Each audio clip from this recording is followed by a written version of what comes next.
What's up, guys? We're back with another one, and this time I'm going to break down UFC 303 Pereira vs Prochazka. It's going down during International Fight Week live in Las Vegas, the biggest event of the year, and I'm really looking forward to it. But I'm going to go into the prelims first. I'm going to give you guys my thoughts on who I think is going to win, and then I'm going to go more in depth into the main card and give you guys more of a breakdown. For those of you that aren't feeling your best, I have something for you. Collagen Synthesis by Salt Wrap. It's a phenomenal product, great company, and I've been taking it for well over a year. I swear by this product. It'll help build and maintain cartilage mass, strengthen tendons, ligaments, and connective tissue. It also helps to reduce joint pain, and it can help to increase joint stability and mobility. You guys can try it 100% risk-free for 90 days. If you do not like the product, you can send it back and get 100% of your money back guaranteed. If you want to figure out more details about their products or this particular product, go to saltwrap.com.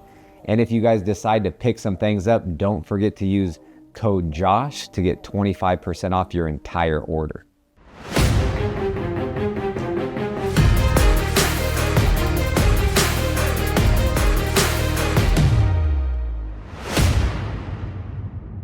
Kicking off the prelims is Peyton Talbot versus Giannis Gamori in the bantamweight division. Peyton is a minus 1050 favorite. He's undefeated. The kid's 8-0, and out of those 8 wins, 7 of them are by finish. He has 6 knockouts and 1 submission. He's an exciting fighter. He's hungry, he's young, and I think it's a superstar in the making. Giannis is a plus 675 underdog. He's 12-2 as a pro. He's naturally a featherweight. He's making his way down to bantamweight. He has 3 KOs, 4 submissions. He looks like a physical person, so I'm excited about this matchup. I'm siding with Peyton Talbot on this one. I think he goes out there and he's on a huge card. He's gonna rise to the occasion and he'll be looking for a finish. Next fight is in the featherweight division. It's Charles Jourdain versus Gene Silva. Charles Jourdain is a minus 142 favorite. He's 15-7. He has 8 KOs, 5 submissions, and 5 of those finishes are coming in the first round. Gene Silva is a plus 120 underdog. He's 12-2. He has 9 KOs and 2 submissions. He's finished everybody but one person. He's only had 1 fight in the UFC, and he got a big name in Charles, so he'll be looking to make a name off of it. I'm always excited about any fight that's in the featherweight division, but I am gonna lean towards Charles Jourdain. I think he has way more experience, and I think that's gonna be a huge factor in this fight. All right, the next fight is another featherweight bout. It's Cub Swanson versus my friend and teammate Andre Fili. Cub is a plus 160 underdog. Man, the guy has tons of experience. He's fought the who's who. He's fought at featherweight, bantamweight. He comes from the WEC to the UFC. He's been fighting for a long time. He's 29-13. He has 13 KOs and 4 submissions. Andre Fili is a minus 192 favorite. He also has a ton of experience. So even though Andre's only 33 years old, he made his UFC debut back in 2013, almost 11 years ago. And he's fought the who's who. He's fought former champions. He's fought #1 contenders. And Dre is continuing to get better and better with each week, each camp, each fight. He's 23-11. He has 10 KOs and 3 submissions. All right, so this is a fight I'm super excited about because it's in the featherweight division and my friend and teammate Andre is fighting. Both these guys are true veterans of the sport, and they have the experience. They fought everybody. They're so well-rounded, but Andre is continuing to evolve as a fighter and a person, get better every single camp. So I'm going with Andre Fili. I think Andre goes out there. He's been looking great in practice, great at the gym, and I think he goes out there and has a spectacular performance and gets his hand raised. He could win this fight by knockout, submission, or he could just go out there and, you know, wrestle him and pull out a decision. He can really do whatever he wants in this fight. So I'm picking Andre to win. All All right, the next fight is the headliner of the prelims in the middleweight division. We have Joe Pfeiffer taking on Marc-Andre Ballieu. Joe Pfeiffer is a -258 favorite. He's 12-3. He has 8 KOs and 3 submissions. He's just coming off a big main event loss. So I feel like he's coming back hungrier than ever in this fight with a little bit of redemption. Marc-Andre is a +210 underdog. He's 16-7. He has 10 KOs, 1 submission. So he seems like he wants to stand in there and make it a fist fight and look for the knockout.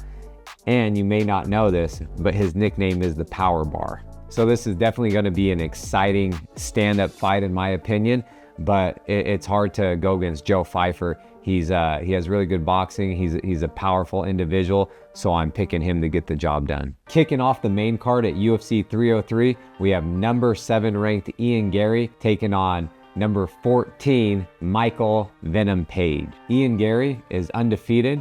He's 14-0. He has 7 KOs, 1 submission, and 6 decisions. He has not tasted defeat yet. MVP is 22-2. He has 13 KOs, 3 submissions, and 6 decisions. So this is gonna be an exciting fight. They're both tall kickboxers.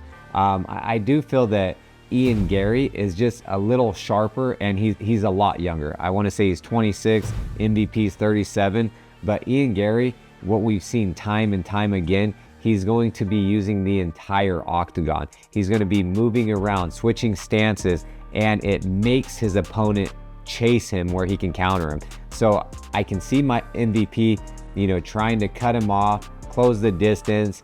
But in all, I think it's going to go to the scorecards, and I think Ian Garry is going to win by decision. All right, the next fight of the night in the women's bantamweight division, we have number 3 ranked Mayra Bueno Silva taking on number 7 ranked Macy Chiasson. Mayra is a -205 favorite. She's 10-3. She has 1 KO, 7 submissions, and 2 decisions. So I think she's going to be doing everything in her power to get Macy's back against the cage. Look for those takedowns where she can work her ground and pound on top, or look for those submissions where she's best at. Macy is a +170 underdog.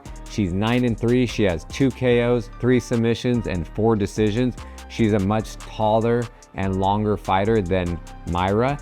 And so I think what she should do is kind of find her range and just kind of stick and move. Use a lot of footwork. If her back does get up against the cage, she needs to circle off that cage and work towards the center of the octagon. So in this fight, we have number 3 against number 7. Hey, I'm going with number 7. I'm going to pick an underdog, and I think we're gonna see an upset come Saturday night. All right, the next fight of the night is in the light heavyweight division. It's number 10, Anthony Smith, taking on number 11. In the co-main event of UFC 303 in the featherweight division, we have number 3 ranked Brian Ortega taking on up-and-comer number 14 ranked Diego Lopez. Brian Ortega is a +114 underdog. He's 16-3. He has 3 knockouts, 8 submissions, and 5 decisions. Diego Lopez is a -135 favorite. He's 24-6. He has 10 KOs, 12 submissions, and 2 decisions. This fight is something that I'm looking forward to because, again, it's in my weight class. Guys I potentially fight here in the future, so I'll be keeping a close eye on this fight. Man, there's so many factors that I'm kind of thinking about in this because they just added this fight to the card. And I know the guys are always in the gym training, but Diego Lopez to me he's younger. He's more of a hungrier fighter. He's also the jiu-jitsu coach of Alexa Grasso and some of her teammates. So I feel like he's always in the gym training them, and then he's trying to work on his craft as well. They're both phenomenal jiu-jitsu practitioners. So I feel like the jiu-jitsu, if it does go to the ground, which I kind of hope it does, because then we'll see 2 of the guys that are so high level on the ground, just kind of seeing them work, and it'll be really interesting. But I do feel like it may kind of negate the jiu-jitsu if they go to the ground. I also believe that Ortega gets hit and he's a little bit of a slow starter, where we'll see Diego Lopez come out and start super fast. So there's so many things. It's like I can see how Ortega wins. I can see how Diego wins. Lopez is also, people have to remember, he's only had 4 fights in the UFC. He's only 3-1 in the UFC. And this is gonna be by far his toughest test to date. So it's a really tough decision for me to make, because I can argue how they both get their hand raised, but just with all the circumstances that we have in front of us and previous fights and stuff like that, I'm kind of leaning towards Diego Lopez winning. And so I'm picking him to win, but I won't be surprised if we see Ortega get his hand raised on Saturday either. In the main event for UFC 303, we have the champion, Alex Pereira, taking on the #1 contender, Yuri Prochazka. All right, so this is another fight that they had to implement over the last like 2.5 weeks, because UFC 303 during International Fight Week, one of the biggest events of the year, was built around Conor McGregor. And then Michael Chandler was gonna fight him. So there's people that bought tickets, floor seats, that are a crazy amount. Like when the tickets went on sale, it sold out instantly, and it was already the largest gate ever. I think the gate is $20 million, because everyone wants to see Conor McGregor fight. They don't care who he's fighting. It's just everything about him that he brings to the octagon and the sport. It's just something special to see, and people didn't think he was ever going to come back after his leg break against Dustin Poirier, and I want to say that was like 3 years ago. So there's people that probably booked flights and stuff from Ireland, from all over the world, to come to this event. I personally think that the 3 fights that I just talked about, it turned out to be a better card than it was with the Conor Chandler fight. I think that was just a fight because people want to see Conor fight. But I think these fights and matchups are much better. You have a champion against the #1 contender. You have #3 against 14. And then, instead of the former champion, Jamal Hill, you have #10 and 11. So I think it's still going to be a great fight, a great card. I'm looking forward to it. I'll be out in Las Vegas. Hopefully I can go to the fight, but we'll see. All right, so we have the champion, Alex Poton Pereira. He's 10-2. He has 8 knockouts, no submissions, and 2 decisions. All right, Yuri Prochazka is 30-4. He has 26 knockouts, 3 submissions, 1 decision, and he's the #1 contender. Alex Pereira, he's so well known in kickboxing. He has so much expertise and knowledge in that realm, but he's still somewhat green in MMA. He only has 12 fights, whereas Yuri Prochazka has 34 MMA fights. It's so hard to train for an opponent like Yuri. But then again, they have fought before. This is a rematch. And the last time they fought, Alex Pereira TKO'd Yuri. Even though a lot of people thought it was controversial, they kind of stopped the fight too soon. But then again, I don't think the Alex Pereira fans thought that. Of course, the Yuri fans did.